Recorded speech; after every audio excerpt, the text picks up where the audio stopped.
Adelante, doctoras.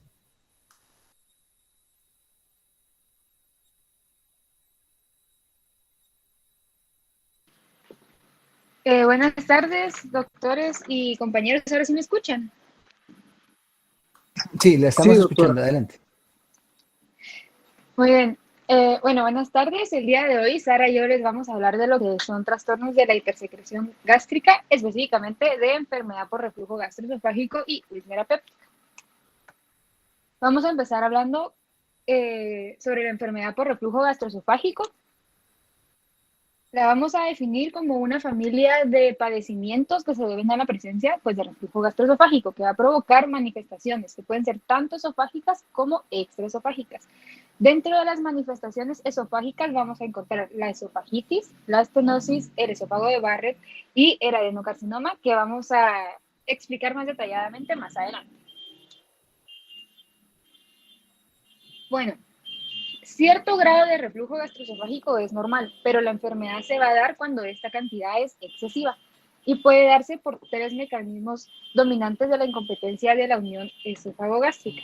Entre ellos vamos a encontrar la relajación transitoria del esfínter esofágico inferior, que se debe a un reflejo vagovagal en el cual el esfínter se relaja por la distensión gástrica, también por hipotensión del esfínter y por distorsión anatómica de la unión esófago-gástrica. También vamos a encontrar diferentes mecanismos que van a causar retraso en la eliminación del ácido. Ahí tenemos la alteración de la peristalsis y la disminución de la salivación, ya que la saliva contiene bicarbonato, que esa nos va a ayudar a amortiguar el ácido que queda residual, y cuando eso no sucede, pues no estamos amortiguando ese ácido, ¿verdad? Bueno, dentro de los síntomas y signos tenemos síntomas esofágicos, donde tenemos la pirosis. La pirosis del paciente la va a describir como una sensación de quemadura retroesternal que la va a sentir desde el epigastrio hasta el cuello. Tenemos la regurgitación, que él va a describir que siente un líquido ácido que genera ardor en la garganta o en la boca, y este puede tener partículas de alimentos.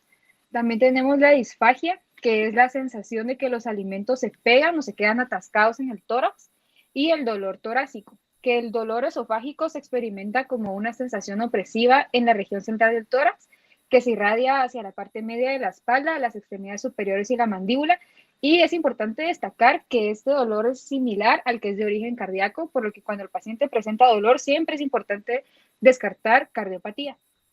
También tenemos las manifestaciones extraesofágicas. Dentro de estas vamos a encontrar broncoespasmo, tos y arritmias. Estas tres se van a deber a activación de los nervios aferentes esofágicos por el reflujo, que desencadena reflejos vagales eferentes. Y también vamos a encontrar erosiones dentales y laringitis, y estas se van a deber por el contacto directo del reflujo con las estructuras supraesofágicas. Dentro de los métodos diagnósticos para la enfermedad por reflujo gastroesofágico, vamos a entender la endoscopía, el encefalograma y la pH-metría. La endoscopía es la mejor prueba para valorar el tubo digestivo proximal y tiene ventajas respecto a la radiografía por bario. Es más sensible para detectar lesiones de la mucosa, tiene mayor sensibilidad para identificar anomalías que se manifiestan por coloración anómala, tiene la capacidad para obtener muestras de biopsias y tenemos la posibilidad de dilatar la estenosis durante la exploración. También tiene desventajas, las que serían que el costo es más elevado y que para este procedimiento es necesario sedar al paciente. Aquí les presento un endoscopio, por si no lo habían visto, ya que es la primera clase de la unidad de gastro. Este es el cuerpo del endoscopio, estos son los controladores. Este que está aquí arriba nos va a servir para moverlo de derecha a izquierda, este que está aquí abajo para moverlo de arriba hacia abajo, y con ambos movimientos se pueden hacer movimientos circulares. Este botón de aquí es para agua-aire, este es para succión, este es para frizar la imagen y este es para capturar imagen. Y esta es la válvula donde se pueden meter las pinzas para sacar la biopsia. Y esta parte de aquí es la que metemos por la boca para poder ver el aparato digestivo superior. Y aquí falta un pedazo que es algo así como un enchufe súper grande, que es el que se conecta al videoprocesador para que el gastroenterólogo pueda ver las imágenes en un monitor. Tenemos la esofagitis. Esta va a ocurrir cuando el ácido gástrico y la pepsina que refluyen causan necrosis de la mucosa esofágica y generan erosiones y úlceras. Aquí las flechas están señalando úlceras gástricas aquí, y esta es una imagen endoscópica de una esofagitis o reflujo gastroesofágico. Este constituye el signo endoscópico de la enfermedad por reflujo gastroesofágico, pero solo aparece en el 33% de los pacientes. Otra manifestación es la estenosis esofágica. Esta se va a dar por erupción de la mucosa esofágica, genera una sustitución por tejido fibroso que se contrae. Y en esta imagen aquí podemos ver la estenosis, y estas de aquí son úlceras esofágicas. También es una imagen por endoscopía. También tenemos el esófago de Barrett. En este, el epitelio escamoso estratificado que normalmente recubre el esófago va a ser reemplazado por un epitelio columnar con células caliciformes o metaplasia intestinal especializado. Es muy importante respecto a esta manifestación que predispone a adenocarcinoma esofágico. Y este se va a ver en la endoscopía como lengüetas de tejido eritematoso que se extiende desde la unión gastroesofágica en sentido proximal, como podemos ver aquí, que se extienden en sentido proximal y que hay un cambio en la coloración. Y por último tenemos el adenocarcinoma. Aquí podemos ver, este es el adenocarcinoma que se encuentra con esófago de Barrett, que es este de acá. Y aquí tenemos la endoscopía de un paciente con reflujo gastroesofágico. Aquí en esta imagen de acá, esta mucosa que miran aquí es la mucosa del estómago. Aquí estamos viendo el esfínter como desde abajo. Entonces lo que hace el gastroenterólogo es que mete el endoscopio, pasa por el esfínter y luego hace que el endoscopio haga un movimiento en forma de J para poder ver el esfínter desde abajo. Y si miran, el esfínter está completamente abierto. Y si fuera normal, el esfínter estaría como abrazando el endoscopio. Entonces aquí es por una úlcera, por una hernia hiatal, y ocasiona el reflujo. Y aquí podemos ver el esófago de Barrett. Y esta imagen es más o menos la misma que esta, solo que aquí le ponen un filtro especial al endoscopio para que se pueda ver mejor la coloración. Y aquí tenemos un adenocarcinoma que también se encuentra en el esófago de Barrett en la endoscopía. El esofagograma, aquí lo que vamos a hacer es una serie de varias radiografías en el que se le da al paciente un medio de contraste. Se utiliza más que todo bario, y se realiza una maniobra de Valsalva o un cambio de posición. Por lo general se le pide al paciente que se coloque en posición supino. Entonces se mira el reflujo. Aquí, después de que se realizó la maniobra de Valsalva, se puede ver cómo el medio de contraste vuelve a subir por el esófago. Y tenemos la pH-metría. En esta es un registro extrahospitalario de 24 a 96 horas en el que se mide el pH esofágico.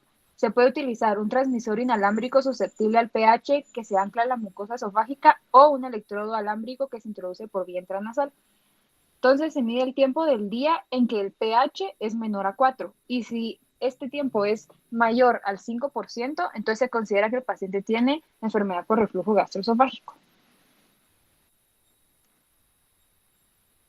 Dentro de los diagnósticos diferenciales tenemos la esofagitis infecciosa por píldoras o tipo eosinofílico, enfermedad ulcerosa péptica, dispepsia, cólico biliar, muy importante, tenemos coronariopatía y trastornos de la motilidad gástrica.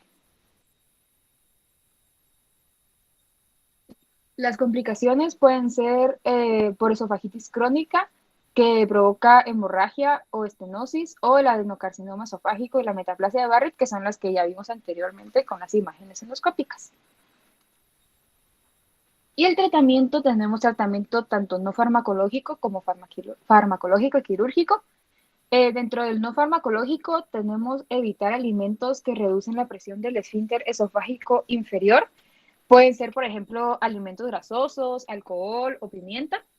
También evitar alimentos ácidos, por ejemplo, las frutas cítricas, y adoptar conductas que lleven al mínimo reflujo y pirosis. Aquí podemos encontrar, por ejemplo, no fumar, ya que la nicotina relaja el esfínter esofágico, levantar la cabecera de la cama, hacer ejercicio, ya que la obesidad también aumenta el reflujo. Y tenemos el tratamiento farmacológico y quirúrgico. Los inhibidores de la bomba de protones han demostrado mayor eficacia que los antagonistas de los receptores de histamina de tipo 2. Esos medicamentos no impiden en sí el reflujo, pero van a mejorar los síntomas y van a permitir que la esofagitis sane. También se puede utilizar la funduplicatura de Nissen laparoscópica, que es una cirugía en la que la parte proximal del esófago se pliega en torno al esófago distal para crear una barrera antirreflujo. Pero antes de realizar esta cirugía es muy importante realizar una manometría esofágica para evaluar la motilidad del resto del esófago, ¿verdad? Porque ya que vamos a plegar la porción proximal, pues tenemos que saber que esta tiene una motilidad adecuada.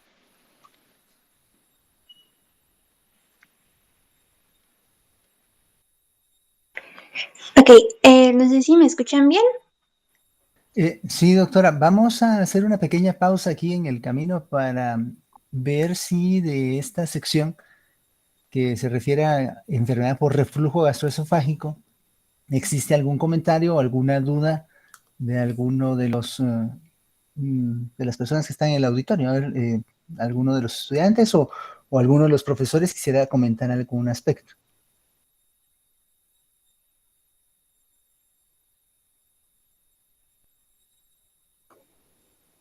Yo quisiera preguntarle a mis estimados colegas profesores, en su experiencia, ¿cuál sería la utilidad clínica de continuar considerando la opción de hacer un trago de bario para un paciente que tiene síntomas gastroesofágicos, tomando en cuenta las ventajas ampliamente conocidas y demostradas de una endoscopía gástrica? ¿Piensan ustedes que todavía se puede utilizar para algún punto en particular o ya es algo que deberíamos dejar como en el pasado? ¿Qué piensan ustedes, profesores?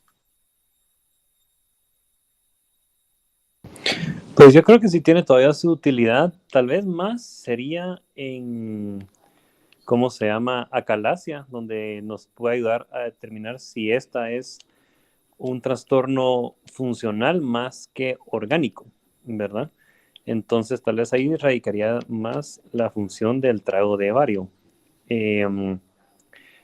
Sí, obviamente con la endoscopía nos dan tal vez, para decirlo, más información porque estamos viendo directamente el esófago y el estómago y duodeno, ¿verdad? Que es hasta donde llega.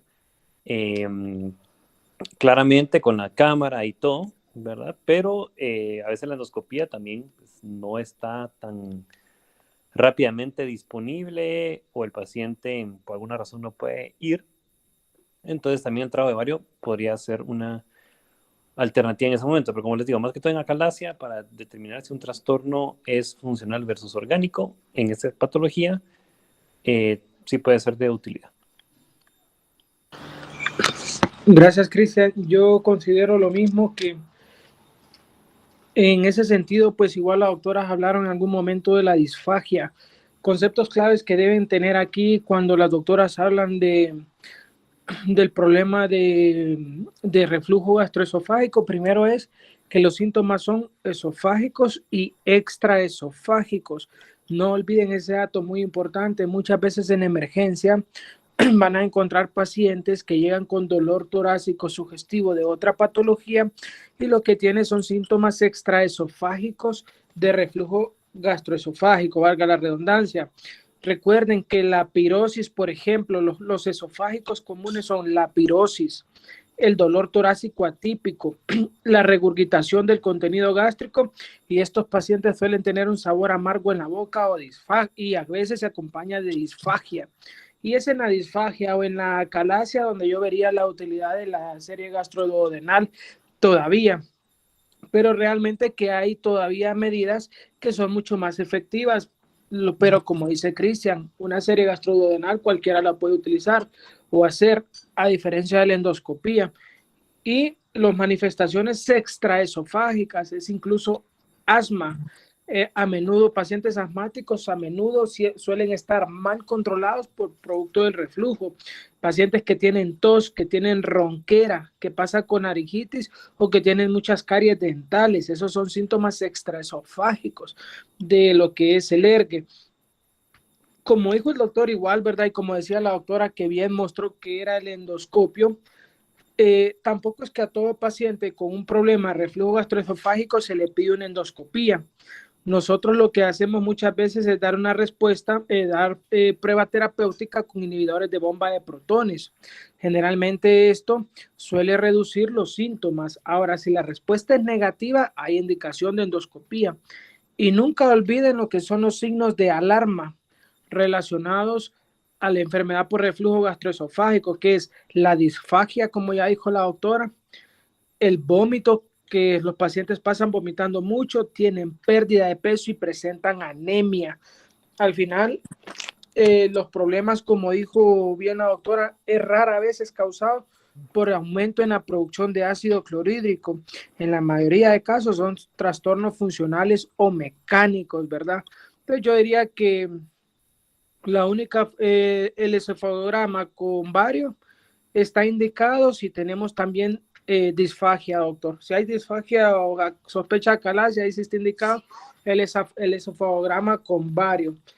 Y luego de eso la endoscopía. Y si a una endoscopía deja dudas, pues es la manometría esofágica, ¿verdad? Para medir el pH durante 24 horas. Eso es lo que hacemos en el Roosevelt. En el Roosevelt incluso hacemos, bueno, la serie cuando haya asociado a disfagia o sospecha de acalasia, hacemos gastroduodenoscopía y también tenemos manometría esofágica para hacer diagnóstico de enfermedad por reflujo. Nada más ese sería mi aporte, doctor, igual que Cristian, viendo la etiología probable del ERGE. Gracias, doctor. Pues efectivamente, doctores, justamente estaba teniendo en mente las opciones que mencionó el doctor Gebhard y todo lo que usted ya complementó, doctor Velázquez, en cuanto al abordaje de esta situación. Importante para todos. Fíjense que con cierta frecuencia pacientes consultan con un dolor intenso de pecho, de origen precordial, empieza uno a considerar y resulta que el paciente lo que tiene es una esofagitis muy intensa por reflujo. Generalmente sucede después de que el paciente ha tenido algún tiempo de estar sin observancia de las recomendaciones que se le han dado previamente para su reflujo, porque muchas veces ya los pacientes ya saben que padecen de esta condición, y de hecho es otra situación que hay que siempre tomar en cuenta. O sea, no es de que uno le deje tratamiento al paciente 3 meses y ya se alivió y todo va bien, y entonces se olvida de todo y vuelve a tener su vida como habitualmente lo hace. Siempre el paciente debe recordar que tiene esta condición como algo crónico y que los cuidados y precauciones que tiene que tomar, pues las debe seguir observando a largo plazo. Sobre todo para evitar complicaciones también relacionadas con la inflamación crónica, como lo que ya se mencionó del esófago de Barrett o constricciones ahí del área de la unión gastroesofágica, algún otro tipo de complicaciones. Pienso que estamos de momento bien, salvo que alguna otra persona, algún estudiante tenga algún comentario o alguna pregunta.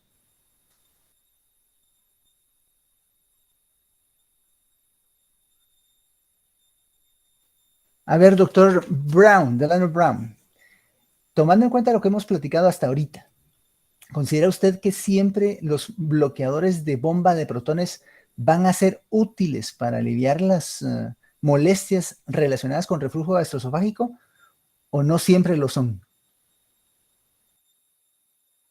¿Aló, doctor? Sí, doctor Brown, ¿escuchó la pregunta? No, ¿se puede repetirlo, por favor? Ok.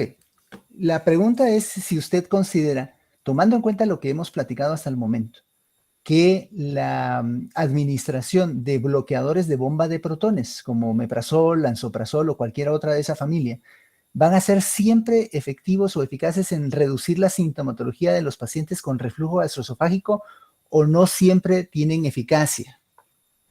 Pues yo diría que no siempre. ¿En qué casos considera usted que no tienen esa eficacia?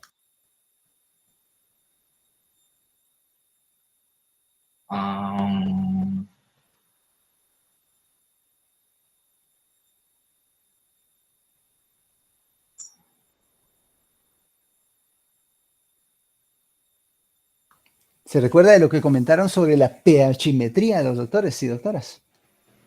Fíjese que cuando se demuestra que el reflujo es un reflujo ácido, la posibilidad de que el tratamiento eficazmente logre aliviar los síntomas es mucho mayor. Cuando el reflujo no es tan ácido, sino más bien es un reflujo de tipo alcalino, muchas veces no alivian e incluso en ocasiones exacerban la sintomatología. Y no es infrecuente, ya en el manejo crónico ambulatorio, que los pacientes que saben que tienen reflujo empiecen a quejarse de que ya no les alivia lo que anteriormente les aliviaba. En esos casos se hace mucho más importante aún poder realizar un estudio de pHimetría y una manometría, las cuales pues tampoco es que estén todo el tiempo disponibles o que estén disponibles en todos lados, pero ya en esos casos seleccionados uno sí debería de procurar realizar esos estudios. Obviamente el manejo en estos casos también debería de ser pues de la mano de un gastroenterólogo. Muy bien, ahora sí, si no existe ninguna otra duda, por favor pasemos a la siguiente parte del tema de hoy. Doctoras, por favor. Ok, yo les voy a hablar un poco sobre la úlcera péptica. Si puedes pasar, por favor. Ok, comencemos con la definición. Una úlcera péptica está definida porque se traspasa a la muscularis mucosa, recordando la histología básica del tracto gastrointestinal, específicamente el esófago y el estómago. Recordamos que la mucosa está conformada por 3 capas. Primero está el epitelio, luego la lámina propia y a estas dos le sigue la muscularis mucosa, que está compuesta por fibra muscular lisa. Entonces, cuando el daño llega hasta esta capa, se denomina una úlcera. Si el daño está limitado al epitelio o a la lámina propia, entonces solo se denomina una erosión. Siguiente, por favor. Ok, tenemos 2 tipos principales de úlcera péptica. Tenemos la duodenal y la gástrica. La úlcera péptica duodenal es la más frecuente y esta está relacionada con un exceso de secreción de ácido gástrico.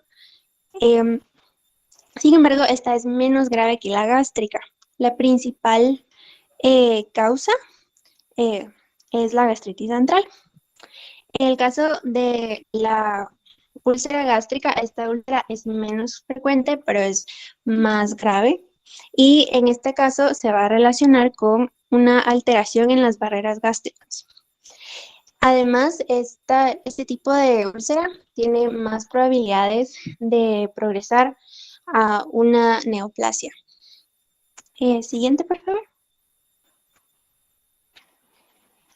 La causa más frecuente de ambos tipos de úlceras es la infección por Helicobacter pylori. Esta infección va a causar el 95% de los casos de úlceras duodenales y el 75% de casos de úlceras gástricas. Recordando los aspectos básicos de la microbiología del Helicobacter, este es un bacilo gram negativo, flagelado y microaerófilo. Su principal factor de virulencia que tiene relevancia para este tipo de patologías es la ureasa, que esta tiene la posibilidad de degradar la urea a amoníaco y esto va a alterar el pH gástrico. Además, la urea,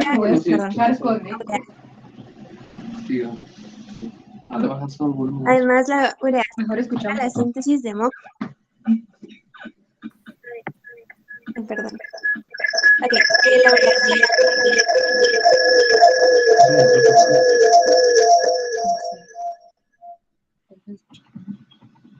Bueno, la ureasa altera la síntesis de moco y favorece su desprendimiento y esto obviamente aumenta las posibilidades de un daño más profundo y la formación de una úlcera.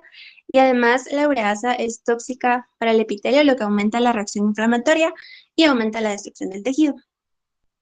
Siguiente, por favor.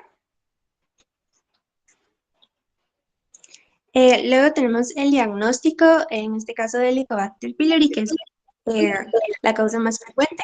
Tenemos para esto pruebas directas e indirectas. Las pruebas directas son las más sensibles y las más específicas. Se hacen con endoscopía más biopsia.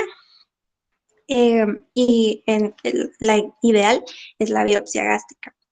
Entre otras posibles pruebas directas tenemos la histología y el cultivo y pruebas de ureasa, pero estas son menos sensibles y menos específicas. Entre las pruebas indirectas tenemos la serología, pero esta es mucho menos útil que las pruebas directas. Y para monitorizar el tratamiento, para monitorizar que la infección por Helicobacter pylori esté bajo control, se puede utilizar una prueba de aliento. Siguiente, por favor. Para el tratamiento de Helicobacter pylori tenemos dos opciones. Tenemos una terapia triple y una terapia cuádruple. La terapia triple está conformada por omeprazol, claritromicina, amoxicilina. Esto se da por 10 a 14 días, pero está documentado que un tratamiento por 14 días genera menos resistencia y es más efectivo. En el caso que el paciente tenga alergia a las penicilinas, se reemplaza la amoxicilina por claritromicina y se utiliza por la misma cantidad de días. En caso que esta terapia no funcione y falle, se puede utilizar una terapia cuádruple que está conformada por bismutol, metronidazol, tetraciclina y omeprazol. Siguiente, por favor. Entre otras causas, además de Helicobacter pylori, estas son mucho menos frecuentes, pero las relevantes son, por ejemplo, el uso de fármacos antiinflamatorios no esteroideos, los AINES. Esta es la causa de aproximadamente el 5% de las úlceras pépticas.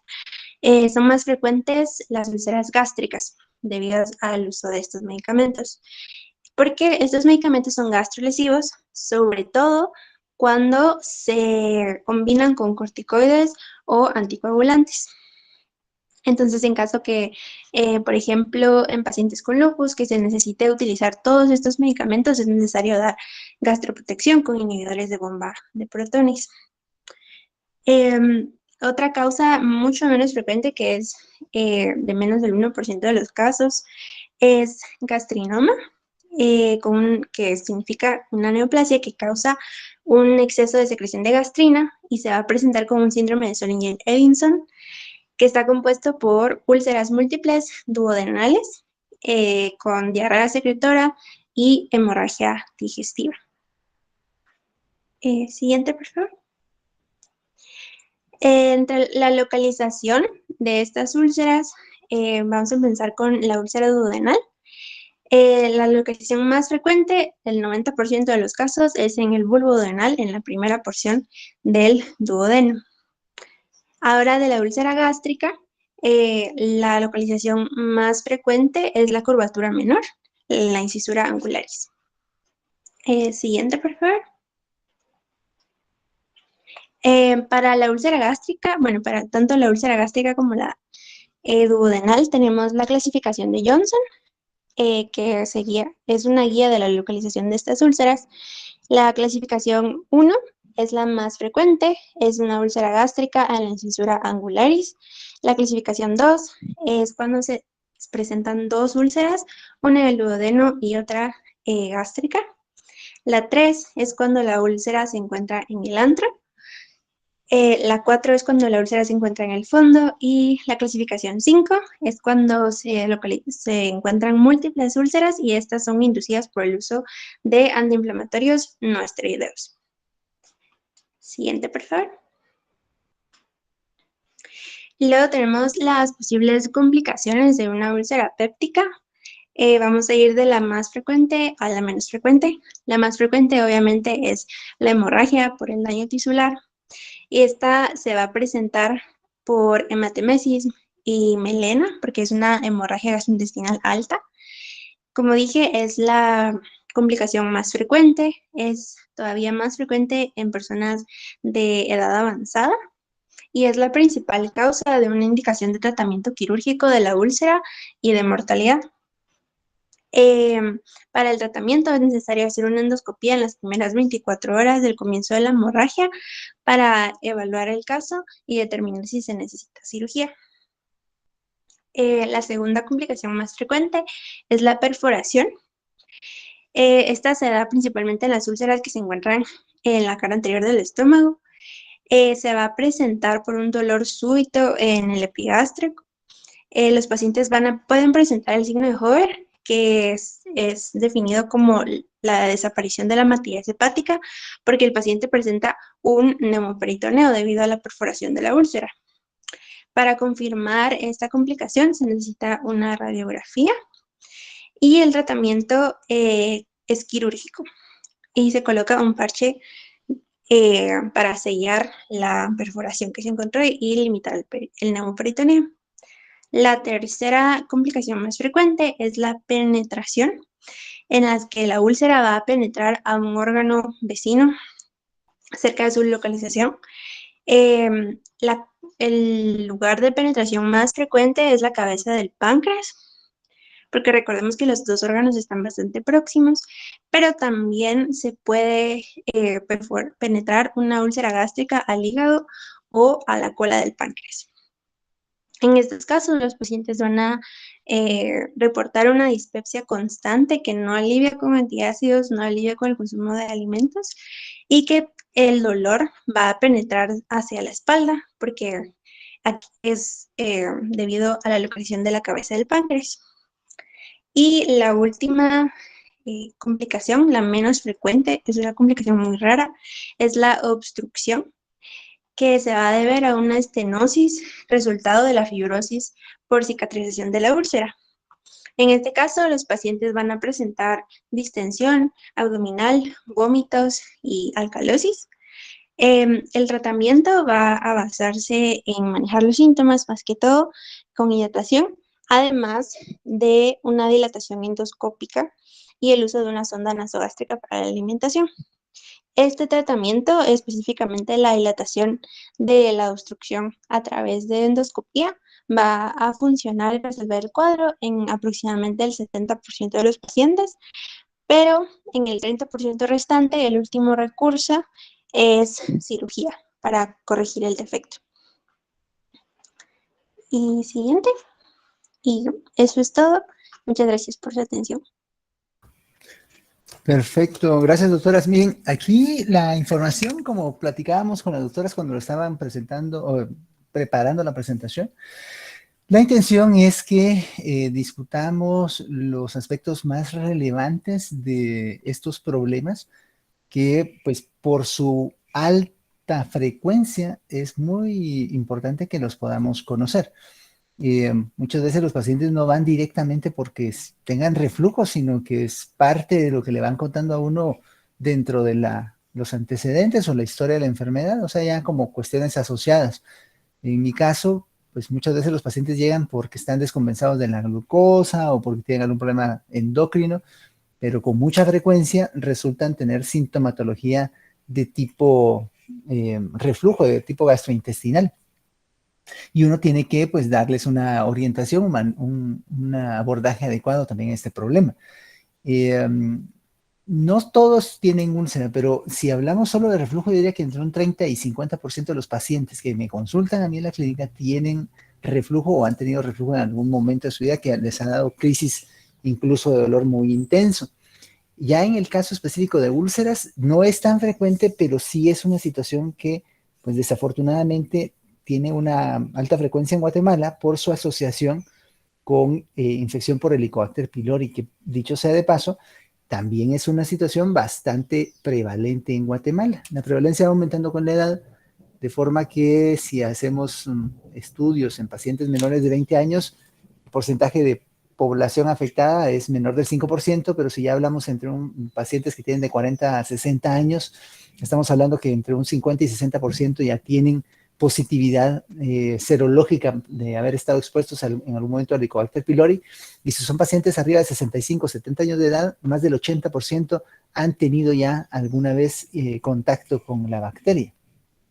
Y aunque no todos evolucionan a complicaciones como úlceras o como incluso cáncer gástrico, sí es un antecedente muy importante y frecuente como un predisponente para estas complicaciones. Así que tenemos que estar muy atentos a las mismas. Consideraciones, aparte de las complicaciones que la doctora ha mencionado, yo pensaría que debemos recordar que el tratamiento para una úlcera péptica debe incluir de primera intención siempre al menos un esquema que involucre 2 antibióticos con acción contra el Helicobacter, que dicho sea de paso es una bacteria bastante resistente. Entonces, por lo menos 2 antibióticos y un inhibidor de bomba de protonex o sucralfato o bismuto. Ese sería el abordaje inicial. Si el paciente no tiene una remisión o una resolución completa de la infección y tiene una recurrencia, entonces uno debería de utilizar ya un esquema distinto con otros, ya en este caso 3 antibióticos diferentes que tengan acción combinada contra el Helicobacter y siempre incluir un inhibidor de bomba de protones o sucralfato o bismuto. Pero en ocasiones sí es bastante rebelde la bacteria para poderla erradicar. La posición en general de la mayor parte de gastroenterólogos es que si encuentran evidencia de Helicobacter pylori, deben tratarlo para erradicarlo, salvo algunas excepciones. Por ejemplo, si ustedes encuentran positividad para Helicobacter, pero el paciente no tiene ninguna sintomatología y no hay ninguna evidencia ni histológica ni en endoscopía que sugiera que está produciendo o provocando reflujo o inflamación, en ocasiones los dejan solo en vigilancia precisamente por la dificultad que implica poder erradicar esta bacteria en algunos casos. Más o menos del 100% de pacientes tratados va a haber una frecuencia de recurrencia de entre un 15 y 20%. Y de ese 15-20% que recurre, otro 20% vuelve a recurrir en una segunda ocasión. Ese es bastante complicado. Pero por lo general, cuando ustedes tengan positividad para esto, hay que buscar erradicar la infección. En su experiencia, esto otra vez para mis colegas profesores, porque la verdad es que me interesa mucho también conocer de su experiencia. ¿Ustedes cómo hacen el monitoreo de los pacientes a los cuales ya le dieron tratamiento para Helicobacter pylori con el objetivo de documentar erradicación? ¿Qué, les vuelven a hacer endoscopía? ¿Les hacen algún otro estudio? ¿Cómo lo hacen? Bueno, gracias doctor por el aporte, gracias doctoras por la parte de enfermedad ulcerosa péptica. Y la pregunta es interesante, la doctora mencionaba que para el Helicobacter pylori, primero que nada dejemos claro que para hacer diagnóstico de Helicobacter pylori como causante de úlcera tenemos 3 formas ideales. Y esto traten de aprenderlo porque es una pregunta o una situación que muy frecuente van a vivir. Mire, doctor, que me hice este examen en sangre y me sale que tengo Helicobacter pylori positivo. Me traté, pero me sigue saliendo positivo. ¿Por qué? Hay 3 formas ideales de diagnosticar la presencia o no de Helicobacter pylori. ¿Cuáles son? Bueno, hay que buscar la detección del antígeno del Helicobacter pylori en heces. Esa es la prueba que yo les diría es la recomendable para la mayor parte de la población. Das una muestra de heces y te mandamos a buscar antígenos para el Helicobacter pylori en las heces. La otra es, como decía el doctor, la prueba de urea en aliento o a través de las heces, la otra, y la otra es a través de la gastroscopía, tomando biopsia, haciendo prueba de ureasa rápida. Endoscopía más prueba de ureasa rápida es la forma ideal de diagnosticarlo, pero no le vamos a hacer endoscopía a todo paciente que sospechemos Helicobacter pylori. Por lo tanto, la forma que tenemos que utilizar nosotros es la detección del antígeno en heces. La doctora dijo que había un tratamiento cuádruple. Bueno, hay varios esquemas de tratamientos que ya son cuádruples. Van a ver que normalmente les venden los combos que se llaman, por ejemplo, Pylori Pack, que están conformados por 3 fármacos únicamente. Bueno, ya el doctor les habló un poco de la resistencia, pero en Guatemala tenemos una alta resistencia. Por eso se recomienda utilizar una terapia cuádruple, como las doctoras bien ejemplificaron. Hay varias opciones, ellas mencionaron una, pero por ejemplo está la opción de mezclar metronidazol, tetraciclina, bismuto y el IVP, o mezclar metronidazol, amoxicilina, claritromicina más IVP. Antes se usaba mucho amoxicilina y levofloxacina, pero esto demostró alta resistencia y la claritromicina en Guatemala tiene alta resistencia. Si me preguntan a mí qué esquema uso y he visto que me dé resultado, es metronidazol, tetraciclina, bismuto más IVP. Ahora, acercándonos a la pregunta que hacía el doctor Juan Pablo sobre cómo hago el cribado de curación, bueno, lo que se recomienda es que 4 semanas luego de que la persona, si su hermano o su hermana tomó tratamiento para Helicobacter pylori y usted quiere saber si curó o no, a las 4 semanas de haber finalizado el tratamiento y asegurándose idealmente de que hayan pasado por lo menos 1 a 2 semanas sin que siga utilizando inhibidor de bomba de protones, usted le manda a hacer el antígeno en heces. Este, después de 1 mes, debe estar generalmente negativo, a diferencia de si hacemos el antígeno en sangre, que puede durar hasta 1 año y medio positivo. Por eso les decía yo que me traté, doctor, pero mire que me hice de nuevo el examen en sangre y está positivo. Esto es porque hasta 1 año y medio después en sangre puede seguir saliendo positivo, por eso no lo usen. Si quieren saber si curó o no, repitan un examen de heces buscando antígeno de Helicobacter pylori a las 4 o 6 semanas después de haber completado el tratamiento. Debiese estar negativo. ¿De acuerdo? Muy importante, aparte de lo que mencionaba la doctora, las complicaciones. Es una pregunta que siempre tienen que tener en mente. ¿Cómo se puede complicar mi paciente que tiene úlcera péptica? Bueno, son 4, ya las mencionaron muy bien ellas. La hemorragia, que es la más común, la perforación, que es bastante frecuente, la penetración y la obstrucción de la salida del tracto de salida gástrico. Ella lo mencionó bien. Entonces, cuando les pregunten o cuando tengan que tener en mente las complicaciones, son esas 4. Y un dato importante que generalmente cuando lo he preguntado muy pocos lo conocen.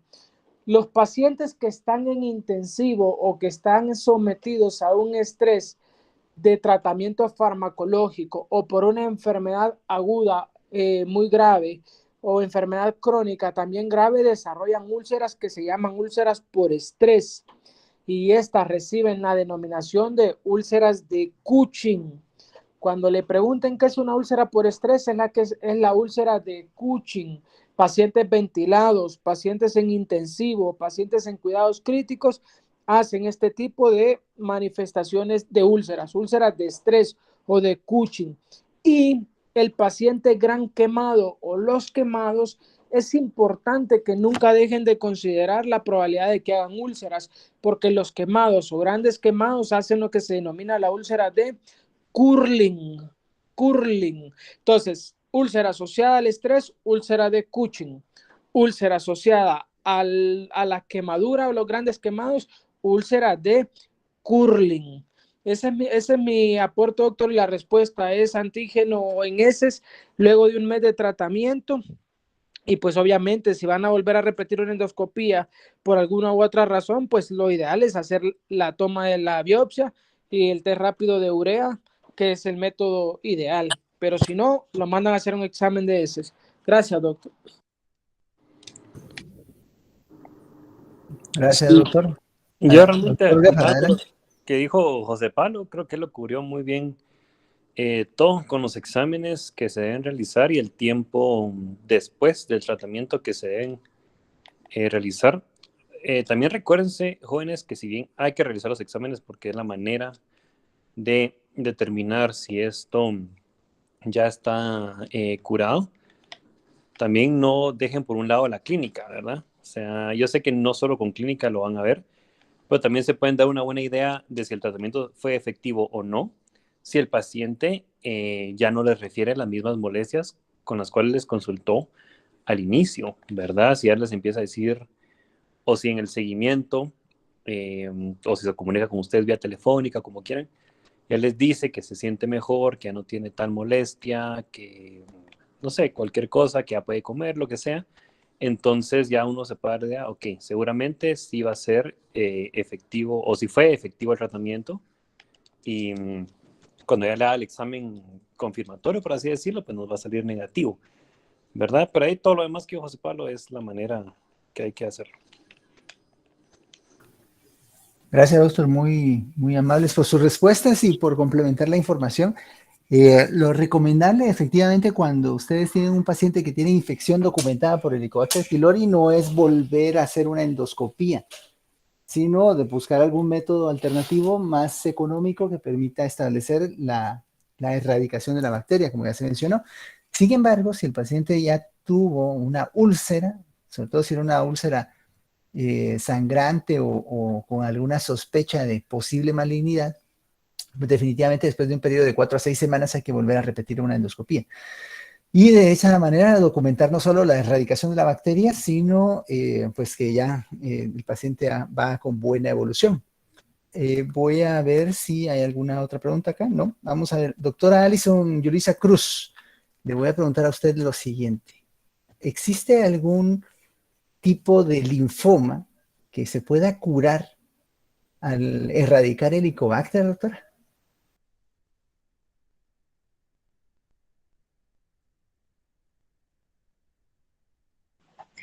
Disculpe, ¿será que me puede repetir la pregunta? Es que no la escuché muy Con bien. todo gusto, doctora Cruz Brooks. ¿Existe algún tipo de linfoma que se pueda curar cuando usted le da tratamiento para erradicar el Helicobacter pylori en un paciente?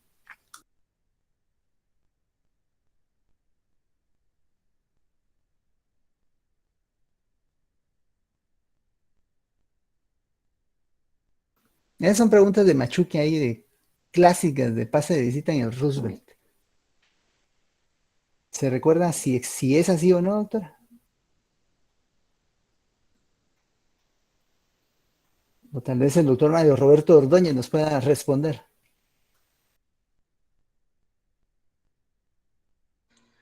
Podría ser el linfoma gástrico HALT, según recuerdo Exactamente, en el doctor. libro. Así es, así es. El maltoma gástrico, que es el linfoma asociado a mucosa intestinal, tiene un alto índice de curación cuando ustedes erradican el Helicobacter pylori, porque es efectivamente un linfoma asociado a esta condición. Entonces sí es importante que lo recuerden también, porque pueden pues prácticamente buscar curación en este caso. Ok, ¿alguna otra duda o comentario que tengan doctores y doctoras?